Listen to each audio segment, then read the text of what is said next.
Hello friend, स्वागत है आप सभी का अपने चैनल आस्क बोर्ड में। तो प्यारे बच्चे, कैसे हैं आप सब? एक बार बता दीजिए कि आवाज की क्वालिटी, वीडियो की क्वालिटी, सब चीज बढ़िया है कि नहीं है। जहां तक हमको यहाँ पे हम देख पा रहे हैं बिल्कुल बढ़िया है। तो प्यारे बच्चों, एक बार बता दीजिए आप सब बिल्कुल स्वस्थ हैं कि नहीं है, मस्त है कि नहीं है, और पढ़ाई लिखाई आपकी चल रही है कि नहीं चल रही है।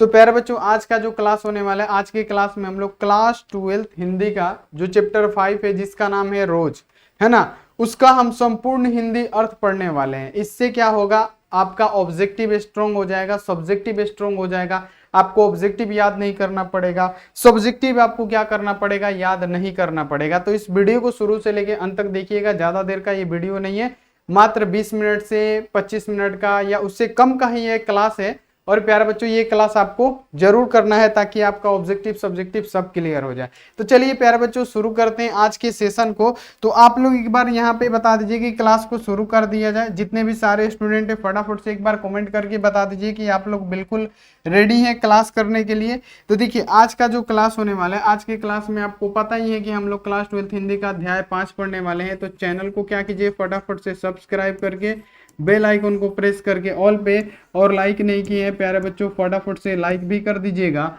व्हाट्सएप ग्रुप में नहीं ज्वाइन है तो नंबर नोट कीजिए मेरा प्यारे बच्चों। यहाँ आप देखिए, नंबर है 9135742024। आप इस पे मैसेज करके फटाफट से व्हाट्सएप ग्रुप ज्वाइन कर लीजिए। नहीं तो लाइव चैट में आपको लिंक दिख रहा होगा, फटाफट पे उस पर क्लिक करके आप लोग लाइव क्लास को ज्वाइन कर सकते हैं, व्हाट्सएप चैनल को ज्वाइन कर सकते हैं। ठीक है, तो चलिए प्यारे बच्चों, शुरू करते हैं हम चैप्टर 5 का संपूर्ण हिंदी अर्थ। इससे पहले अगर आप लोग यहाँ पे ध्यान रखिएगा प्यारे बच्चों, सबसे महत्वपूर्ण बात कि अगर आप लोग पीडीएफ और नोट्स नहीं लिए हैं तो 499 में, कितना प्यारे बच्चों, 499 में आपको ऑल सब्जेक्ट का, क्या ऑल सब्जेक्ट का याद रखना है कि ऑल सब्जेक्ट का चैप्टर वाइज क्या मिलेगा, ऑब्जेक्टिव प्लस सब्जेक्टिव मिलेगा। तो जल्दी से ले लीजिए। लेने के लिए नंबर नोट कीजिए, 6299248935। ठीक है, आप इस पे संपर्क कर सकते हैं फटाफट से।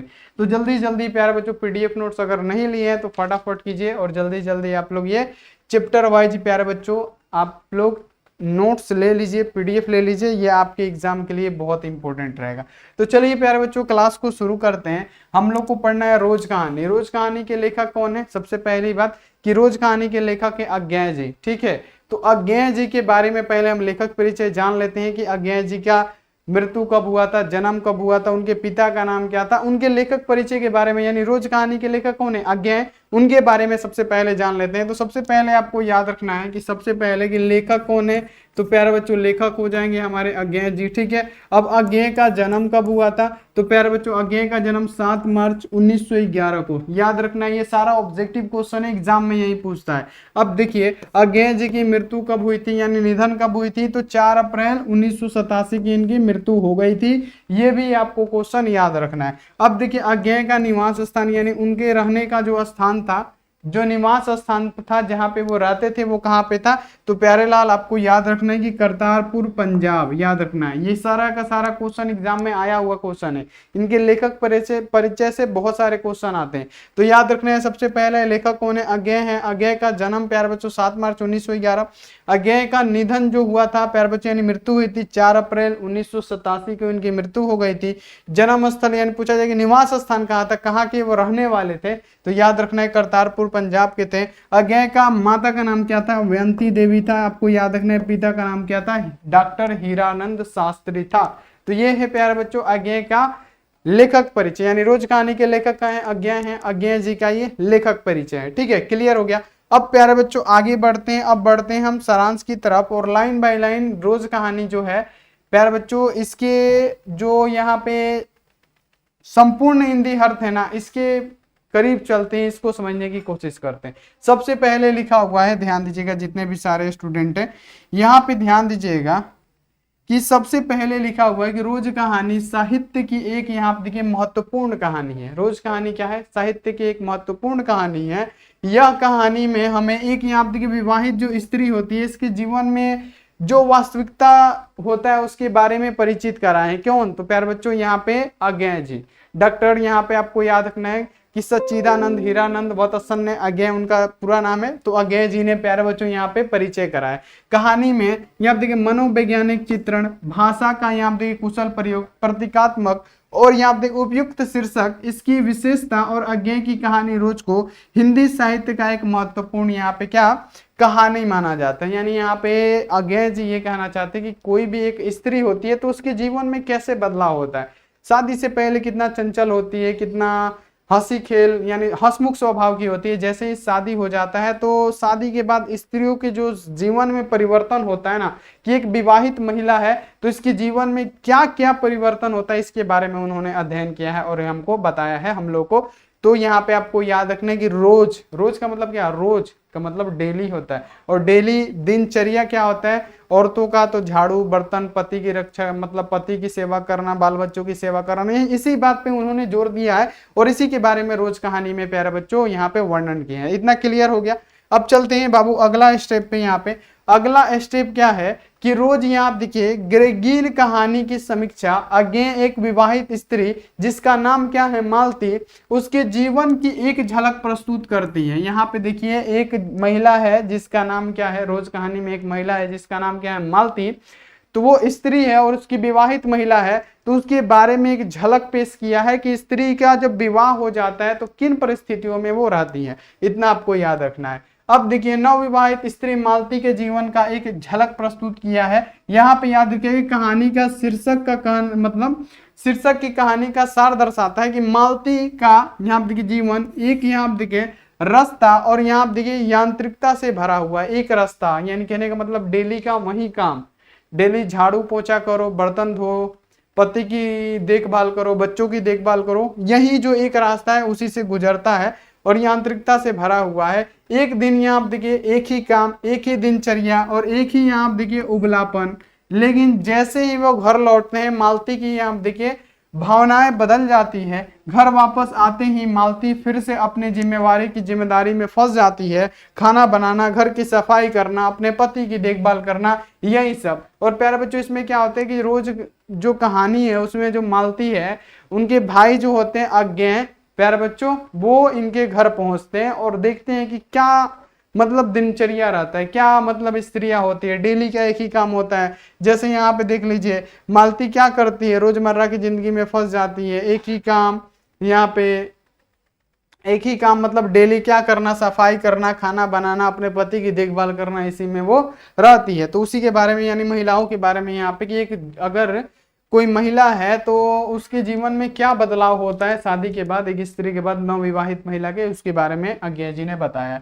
अब देखिए इस दिनचर्या में मालती को अपने कोई पहचान नहीं दिखती, यानी मालती या औरतों की कोई पहचान दिखती है शादी के बाद प्यारे बच्चों, नहीं, क्योंकि वो क्या करते हैं घर की झाड़ू बर्तन पोंछा यही सब करते करते उन लोग का क्या होता है जीवन एक दिन बीत जाता है। पति की देखभाल करना, बच्चों की देखभाल करना, सब चीज यानी डेली का यानी रोज का वही काम है, इसलिए पार्ट का नाम ही क्या है, रोज है। तो यहाँ पे याद रखना है कि इस दिनचर्या में मालती को अपने कोई पहचान नहीं दिखती, वह खुद एक यहाँ देखिए मशीन की तरह महसूस करती है। यानी मशीन की तरह क्या होता है, जो रोबोट होते हैं मशीन होते हैं उनका एक ही काम होता है डेली डेली, जैसे उसी तरह मालती भी है कि रोज सुबह उठ के झाड़ू पोछा बर्तन डेली का, फिर कल हो गया शाम तक काम की, फिर सुबह उठ के फिर काम, यानी वो मशीन की तरह अपने आप को देखती है जो हर दिन एक ही काम करती है। तो यहाँ तक आपको पूरा क्लियर हो गया होगा। चलिए अब यहाँ पे देख लीजिए कि रोज कहानी का उद्देश्य क्या है। रोज कहानी का अगर आपसे पूछा जाए कि उद्देश्य क्या है तो यहाँ पे लिखना है कि कहानी का उद्देश्य की युक्ति जो मालती है उसके यहाँ देखिए यांत्रिक वैवाहिक जीवन के माध्यम से नारी जीवन और उसके सीमित घरेलू यहाँ देखिए परिवेश में बीतते यहाँ पे क्या हो जाता है उबाऊ जीवन की कथा है। यानी रोज कहानी का जो उद्देश्य है इसमें जो नवविवाहित महिला है प्यारे बच्चों, जो नवविवाहित महिला है तो उसके बारे में बोला जा रहा है कि जो नवविवाहित महिला है नारी है उसके सीमित घरेलू परिवेश यानी घर पे कौन कौन से काम बीतते हैं, यानी उनके जो एक ही काम होता है मशीनरी काम होता है उसी पे ये क्या है कथा है। ठीक है, यहाँ देखिए एक विवाहित नारी के अभाव में टूटते हुए व्यक्तित्व की यहाँ पे त्रासदी का चित्रण है कि मतलब एक जो मान लीजिए कि कोई भी बच्ची है, आप लोग की भी बच्ची हैं, बहुत सारी बच्चियां भी हमारा क्लास करती हैं, तो बच्चियां क्या है अभी बहुत चंचल है, इधर उधर घूमना, किसी से बातें करना, हंसी मजाक करना, सब चीज हो जाता है। लेकिन शादी के बाद वही बोलते हैं कि जो नवविवाहित महिला होती है वो क्या करती है वहीं बन के रह जाती है, उनका कोई पहचान नहीं होता, वो मशीन बन के रह जाती है, एक ही डेली का एक ही काम, झाड़ू बर्तन घर का काम करना, फिर पति की देखभाल करना, बच्चों की देखभाल करना, बच्चों को रो रहे हैं उनके लिए वो सब आम बात हो जाता है। ठीक है, यही सब बता रहे हैं। यानी कहने का मतलब एक विवाहित नारी के अभाव में घुटते हुए अभी हम यहाँ पे व्यक्तित्व की त्रासदी, यहाँ देखिए त्रासदी का चित्रण है और रोज ही कि एक ही दिनचर्या पे चलती मालती के जीवन की कहानी के शीर्षक ये भी यहाँ पे देखिए बयान होते हैं। यानी मालती का एक ही काम होता है, सुबह उठ के वही सब करना। ठीक है, यही सब बता रहे हैं कौन, तो यहाँ पे याद रखना है कि हीरानंद वतसन्य अज्ञे। अब देखिए रोज कहानी का प्रकाशन क्या है, यहाँ पे देखिएगा कि यह कहानी सर्वप्रथम गिरगिन नामक से प्रकाशित हुई थी। रोज कहानी किस नाम से प्रकाशित हुई थी, तो रोज कहानी गिरगिन नामक से प्रकाशित हुई थी। ठीक है, ये आपको याद रखना है। बाद में उसका नाम कर दिया गया रोज, इतना क्लियर कर देना है। लेकिन बाद में इस शीर्षक का बदल कर क्या कर दिया गया, रोज कर दिया गया। यहाँ देखिए यह कहानी अज्ञे जी की पहली यहाँ देखिए संकलन विप्थगा के प्यारे बच्चों पहले संस्करण में है। यह जो कहानी है आपको याद रखना है कि अज्ञे जी की पहली संकलन विप्थगा है, उसके पहले यहाँ पे क्या है, संस्करण में है। पर 5वें संस्करण में जो 1990 में नेशनल पब्लिशिंग हाउस दिल्ली में प्रकाशित हुआ, यह कहानी यहाँ पे याद रखने की गिरगेन शीर्षक नाम से ये प्रकाशित है। तो पहले कहने का मतलब कि इस कहानी का नाम क्या था, पहले यहाँ पे गिरगेन हुआ करता था और बाद में इसको बदल के क्या कर दिया गया, रोज कर दिया गया। जो कि क्या है, यह कहानी संकलित है किससे, तो विप्थगा से क्या है प्यारे बच्चों, पहले संस्करण से संकलित है। तो ये इतना आपको क्लियर कर लेना है। अब यहाँ पे आइए कि रोज कहानी की समीक्षा क्या है। यहाँ पे हम लोग समझते हैं कि यहाँ पे इस कहानी के 3 भागों में दर्शाया गया, यानी ये जो कहानी है इसको 3 भागों में दर्शाया गया है। इस कहानी में एक विवाहित महिला की मन की उदासी और अकेलापन, यहाँ आप देखें अनुभूति का चित्रण किया गया है कि कोई भी विवाहित महिला है तो उसका अकेलापन, और यहाँ पे आपको याद रखना है कि उदासी मतलब एक ही का डेली का वही काम। आप लोग भी देखते होंगे कितने माँ जो होती है कितना काम करती है। आप लोगों ने भी देखा होगा, आपको संभालना, घर को संभालना, खाना बनाना, पापा को संभालना, चाचा लोगों को संभालना, बहुत सारा काम होता है। कितनी महिलाएं होती है जो खेती बाड़ी भी संभालती है घर के साथ साथ, तो मैं प्यारे बच्चों क्या मशीन बन के रह जाती है, डेली का वही काम। तो यही ये प्यारे बच्चों चित्रण किया गया कहानी में। जब उसका भाई उससे वर्षों बाद मिलने आता है, कौन मिलने आता है, तो यहाँ पे याद रखना है अज्ञे जी मालती से मिलने कौन जाते हैं, अज्ञे जी जब मिलने जाते हैं तो मालती का स्वागत बड़े ही यहाँ आप देखिए औपचारिक ढंग से करती है, बहुत ही औपचारिक ढंग से, पहले कुछ अलग लेकिन बहुत ही औपचारिक ढंग से करती है। मालती थोड़ी भी उत्साह नहीं दिखाई देता है, यानी मालती में कोई भी हाँ कि हमारे भाई आए हैं तो थोड़ा हंसी खुशी रहे, चाहे कुछ भी रहे, ऐसा कुछ भी उसमें दिखाई नहीं देता है। अब देखिए उसका यहाँ पे देखिए हाल, यहाँ पे देखिए समाचार तक नहीं पूछती, यहाँ पे याद रखना है दिखाई देता है, उससे उसका हाल समाचार तक भी नहीं पूछती। एक यहाँ पे देखिए बतूनी लड़की शादी के 2 वर्ष बाद में ही एक यहाँ पे देखिए यांत्रिक यहाँ पे लड़की में बदल गई हो गई, यानी यहाँ पे बदल हो गई है। यानी यहाँ पे मान लीजिए कि कोई लड़की थी जो शादी से पहले क्या खूब हंसी मजाक करती थी, खेलती बोलती थी, 2 साल बाद ही वो क्या हो गई कि चुप्पी बिना उदास लड़की क्या बन गई। यहाँ पे आपको याद रखना है। पूछे गए प्रश्न के उत्तर केवल हाँ और ना में देती थी, जो भी पूछ रहे थे कैसी हो तो हाँ ठीक है, हाँ या ना में, मतलब चंचलपन बिल्कुल गायब हो गया था। 2 साल पहले जब शादी नहीं हुआ था तो बहुत ज्यादा चंचलपन था, लेकिन शादी के बाद मालती क्या हो गया, चंचलपन उसका गायब हो गया। ठीक है, अब यहाँ देखिए 2-4 शब्दों में ही क्या करती थी प्यारे बच्चों, देती थी। अब यहाँ पे देखिए अब लिखा गया कि उससे यह प्रतीत होता है, मतलब उस बातों से यह प्रतीत होता है कि उसके पास कहने को भी कुछ भी नहीं है, यानी उसके पास वही बस वही रह गया क्या धाम, इसके पास कुछ भी, यानी अपना वजूद खो बैठी है, इसके पास कहने के लिए कुछ भी नहीं है। और यहाँ पे देखिए वह या तो घर के कार्य अपने बच्चे को संभालने में लगी रहती है, उसको मतलब किसी भी चीज से मतलब नहीं होता है, अपने कार्य घर के बच्चों में लगी रहती है। प्रथम भाग की कहानी में मालती का बाह्य स्थिति दिखाया गया है, तो ऑब्जेक्टिव पूछ सकता है कि जो रोज कहानी है इसमें प्रथम भाग में कहानी में मालती का कौन सा स्थिति, तो बाह्य स्थिति दिखाया गया है। दूसरे भाग में मालती के मना स्थिति का चित्रण किया गया है, जिससे उसका हाव भाव और मानसिक उथल पुथल उसके मन के भीतर का द्वंद्व को बयान करता है। किसमें, तो प्यारे बच्चों आपको याद कर लेना है कि मन स्थिति में उसको दिखाया गया है। अब देखिए कहानी का केंद्र बिंदु मालती और उसके जीवन है, यानी कहानी का जो मेन बिंदु है मालती है और उसका जीवन, यानी जो मालती एक लड़की होती है, स्त्री होती है, तो उसकी शादी के बाद कैसा उसका दिन गुजरता है, यही सब के बारे में बताया गया।